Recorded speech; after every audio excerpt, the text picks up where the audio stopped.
And hello and welcome to this edition of Black Knights Weekly. Heath Trabue coming to you from Shea Stadium on the banks of the Hudson River. All your favorites are back this week: Cadet Spotlight, Coach's Corner, Night School, and Weekend Preview. But first, let's take a closer look at the venue, Shea Stadium. Just feet away from the Hudson River, Shea Stadium is the home of the track and field team, as well as the sprint football team here at West Point.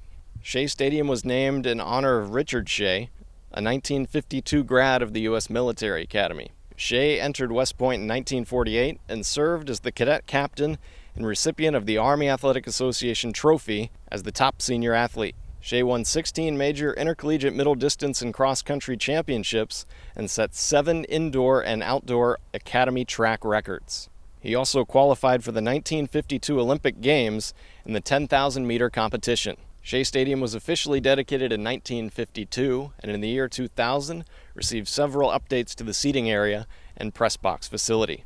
And that's a closer look at Shea Stadium. And now, we'll learn how you go from manager to starter. It's Harrison Florence in the Cadet Spotlight. Yeah, definitely. It's just a lot of hard work because plebe year I went out, didn't make it, and then yuck year again, and then finally cow year.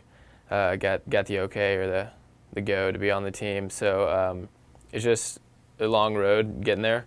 But once I made it on and just really performed well when the pressure was on in the tournament situation, when it mattered for Army golf, it felt great. And just to be a part of it was an awesome experience. Something after the last 2 years I never thought I'd be a part of. But I guess just like hard work pays off. I worked on my game a lot, and it showed. So I was really pumped.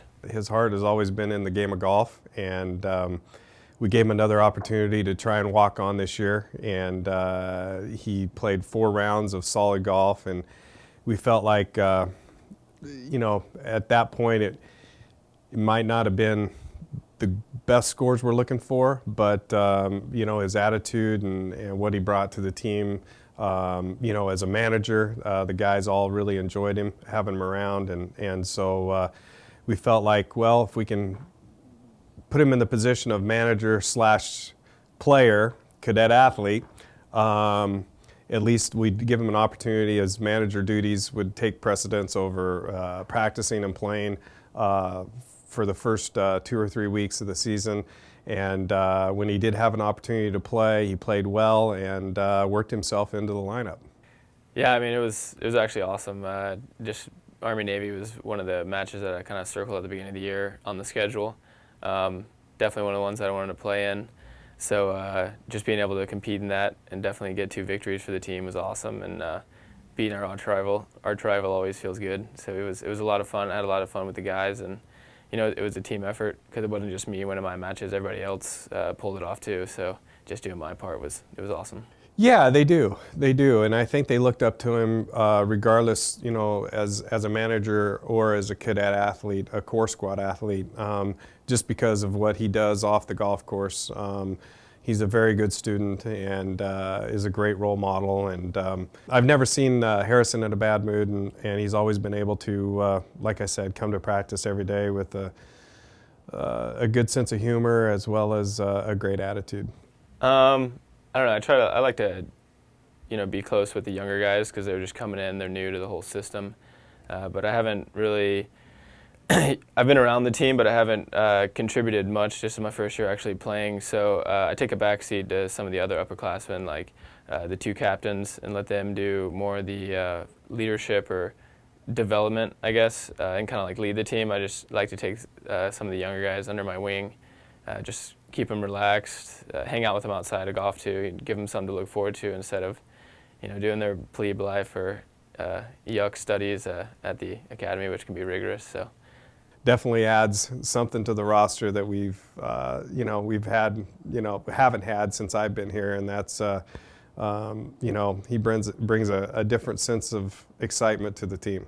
He's a good guy, and I just thank him for the opportunity because without him, just opening up and kind of seeing potential in me, I guess I would never really have gotten to play. So I owe a lot to him and to the coaching staff. So I'm just real grateful.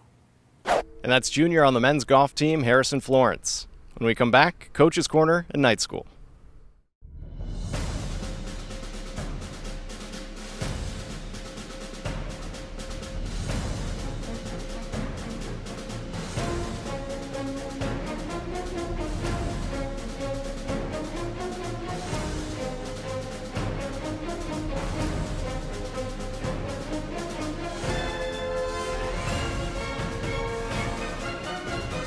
Army takes on Boston College on October 6th.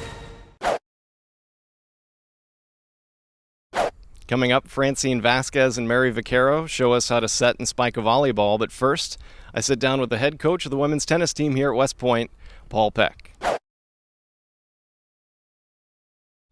And now joined in the coach's corner by the head coach of the women's tennis team here at West Point, Paul Peck. First off, Coach, how's the team doing this year? The team's doing really well. I'm really happy with the progress we're making this fall. Really, we use the fall as a way of identifying areas that we need to work on, and it also allows me to evaluate the new freshmen and see how they're going to fit into our program. And you mentioned the fall portion of the season. Obviously, tennis, one of the programs that goes year-round. What are kind of the challenges and maybe some of the good parts of having fall, winter, spring session? Well, in some ways, I think it really helps us because the fall allows us to build up our strength. I mean, obviously, we've been off all summer, and the kids are doing military training and so forth. So the fall gives us a chance to, to build them back up, regain their aerobic abilities and quickness and strength and so forth. And in a lot of ways, I think it benefits us because they are playing. And they're playing competitive matches because they're playing individual tournaments in the fall. And it allows us to identify what areas they need to work on and what areas we want to improve upon. And that when we do actually have our small, short off season in November, we can really do a lot of one-on-one work with them. And in some ways, I think it helps us because a lot of our competition plays all summer, and obviously they play all fall. And then in the winter time, most schools don't have the indoor facility that we do. So all of a sudden we're playing more tennis and they're playing less tennis. So it's a matter of peaking at the right time. So, obviously our goal is to do well in the conference championships, and we just got to make sure we peak at the right time. And obviously right now, a pretty busy time for you. You got a pair of invitationals this weekend. What do you want to see? What do you expect to see? Well, we have two tournaments, one at the National Tennis Center in Flushing Meadows, and another tournament down at the Hampton Roads Invitational down in Norfolk, Virginia.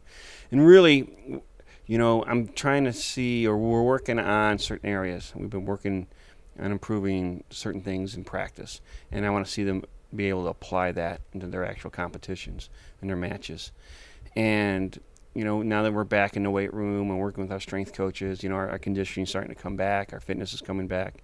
So, compared to maybe a couple weeks ago, they're moving better, they're hitting the ball cleaner, and I just want to see them going out there and competing hard and be willing to work on their game and try the things that we've been practicing in practice. Coach, thanks a lot. Good luck this weekend. All right, great, thanks.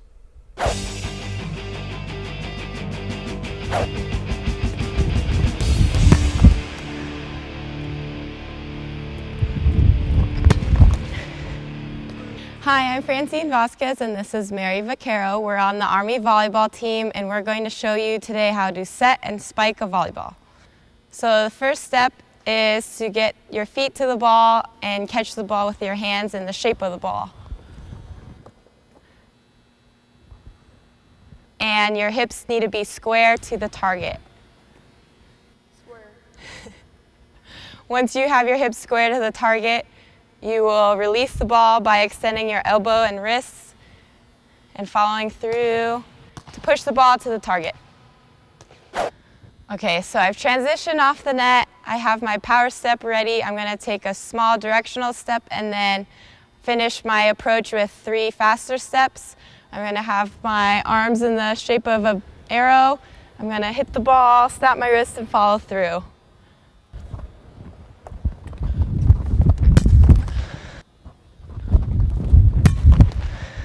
That was good.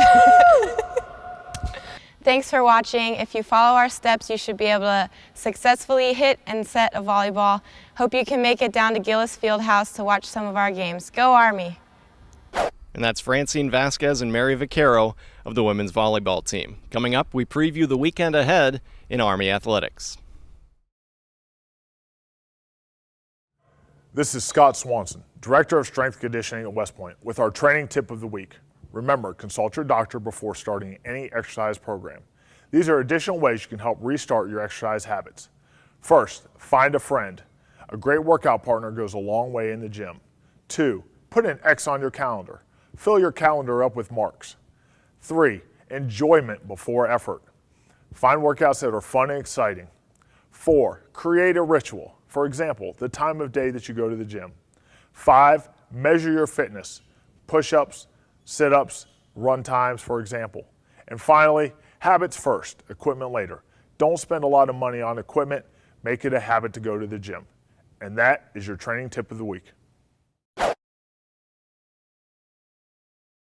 I'm Rob Reckner. And I'm Noah Curry from the undefeated sprint football team. This Friday night at 7 p.m. down at Shea Stadium, we're playing Cornell. It's going to be a blackout game, so put on some black and come down and support us. We'll see you there. Go Army. Beat Cornell.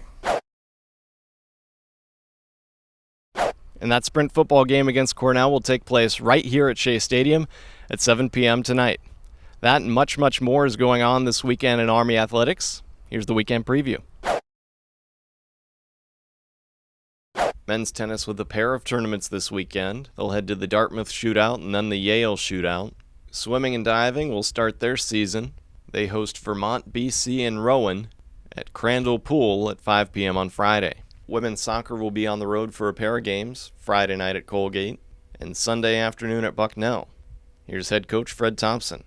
We've got a pretty fun weekend coming up right now. 2 very good teams in the Patriot League. Colgate, always extremely talented, and at their place, it's always difficult to play at their place. Grass is a little bit long. It's always colder than it's supposed to be. Somehow it always seems to rain or snow. Something weird always happens there. So it's always a little bit difficult to play there. They're an extremely talented team. They're having a good run right now. So that's going to be a big game. Obviously, we want to see if we can get a result out of that one. And then we roll right into Bucknell. And Bucknell's an interesting team because, they have a fantastic facility. They play some good soccer. But it's an interesting team this year because they've got 7 seniors. So basically they are locked in, they're committed, they're organized, they're just dedicated to the system, they're working really hard for each other. Everybody we talk to just say it's really difficult to play against them, which pretty much sums up Patriot League games. 1-0 games, very close, very combative, and I expect the same thing pretty much throughout the Patriot League this weekend. Then Friday night, it's a blackout at Shea Stadium as sprint football takes on Cornell. Head coach, Lieutenant Colonel Mark West. Well, we're off to a good start, 3-0, but we've got a tough match this weekend. We play Friday night, Cornell, down at Shea Stadium. It'll be our biggest test of the season to date. They bring in an undefeated team as well, and they always bring their A game when they play Army. So we've got to be prepared. We've been doing a good job so far this season. The coaching staff is doing an excellent job, getting the players ready to go. And this Friday night will be a big night. It's one of 2 home games for us. USCC is going to provide support this Friday night with a blackout theme. So we hope to see a rowdy crowd down there, and our guys will be ready to go. I mean, to be honest, they could play in a parking lot. They don't care. They just want to hit somebody, and that's really the attitude and approach we take into every game this season, is to out-hit our opponent. And so far we've been able to do that, and our plan is to do that again Friday night. Saturday sees women's tennis in a pair of invitationals. They'll be at the NTC and also the Old Dominion Hampton Invite. Football takes on Boston College at Mikey Stadium at noon. That game available live on the CBS Sports Network. Saturday evening we'll see a pair of teams in action at 7:30. Volleyball against Holy Cross at Gillis Fieldhouse, and men's soccer against American at Clinton Field. Sunday, both tennis teams finish off their invitationals. As mentioned, women's soccer will take on Bucknell, and the rifle season is underway as Army takes on West Virginia at 9 a.m. in West Point. Here's head coach Major Ron Wigger. Well, it's hard to predict the beginning of the season. You rely on your training up to this point. It's the first match of the season. So there's always going to be some, especially for the young folks on the team,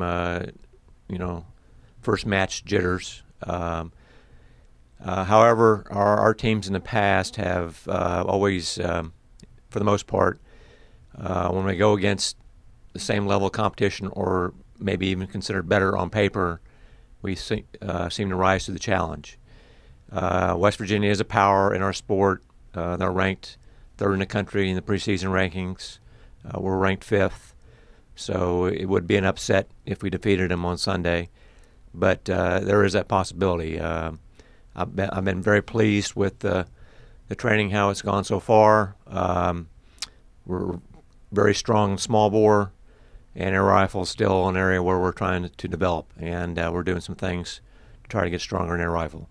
That will be the difference in us in defeating West Virginia, is we have to perform at a very high level in air rifle to have a chance. And that's all we have for you on this edition of Black Knights Weekly. Until next time, go Army, beat Navy.